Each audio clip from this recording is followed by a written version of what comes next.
Siapa yang bilang mau kaya harus berbisnis? Kiyosaki. Ada pemahaman bahwa untuk kaya, seseorang harus keluar dari dunia kepegawaian dan jadi pengusaha, berbisnis. Sehingga merasa dunia kepegawaian sebagai penjara, dunia profesional sebagai pembatas berkarya. Sebentar. Menurut saya ini sebuah pemahaman yang berbahaya. Tidak salah banget, tapi kalau dipraktekkan secara harafiah, ini tidak pas. Bayangkan seorang dokter, pengacara, akuntan, pemahat, seniman, artis, dan banyak lagi bidang spesialis skill akan jadi berantakan ditinggal untuk berbisnis. Bener nggak? Karena profesi mereka tidak bisa membuat jadi kaya. Apa bener begitu, wahai Kiyosaki? Secara pribadi, pemahaman saya ini nggak pas banget dengan Kiyosaki. Saya anti dengan pernyataan bahwa kaya itu harus berbisnis. Untuk kaya harus pindah dari kuadran kiri kepegawaian menjadi kuadran kanan berbisnis. Kalau saya ini pebisnis murni, benar. Tapi 8 tahun awal karir saya adalah pegawai yang sangat bermanfaat keilmuannya hingga kini saya pakai dan saya selalu bersyukur karena tanpa melewati periode tersebut,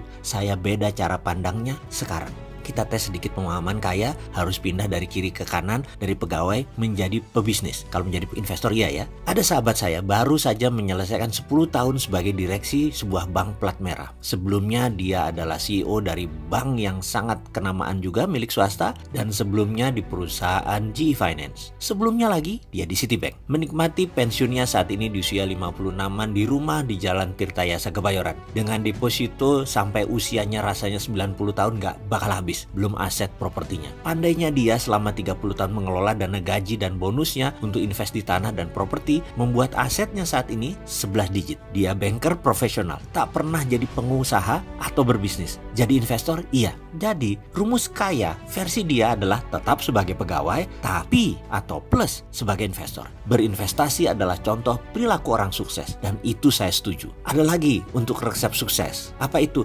Dipercaya banyak orang adalah perilaku sukses. Dan banyak lagi perilaku pribadi sukses dan bukan hak prerogatif pebisnis kuadran kanan. Kalau kuadran kanannya berinvestasi, iya. Anda menjadi good follower misalnya adalah perilaku pribadi sukses. Anda seorang good listener, pendengar yang baik, itu adalah pribadi sukses. Anda seorang pegawai harus memiliki perilaku itu untuk sukses. Anda putus sekolah juga bisa sukses selama memiliki kepribadian tersebut. Kuncinya sekali lagi, berinvestasi, bukan berbisnis. Itu rumusnya. Misalnya Anda memutuskan ingin punya perusahaan. Anda tidak perlu membangun perusahaan blue chip repot-repot. Anda bisa mempelajari dengan seksama di board pasar saham atau di equity crowdfunding. Lalu belilah dalam jangka panjang, berinvestasi di perusahaan tersebut dan Anda sudah merupakan shareholder perusahaan tersebut walaupun minoritas. Namun tetap Anda sebagai pemilik sebagian saham perusahaan tersebut. Misalnya Anda tahu di masa depan di tahun 2020-an bisnis retail akan bergerak naik karena melihat net income per kapita penduduk Indonesia sekitar 3.800-an.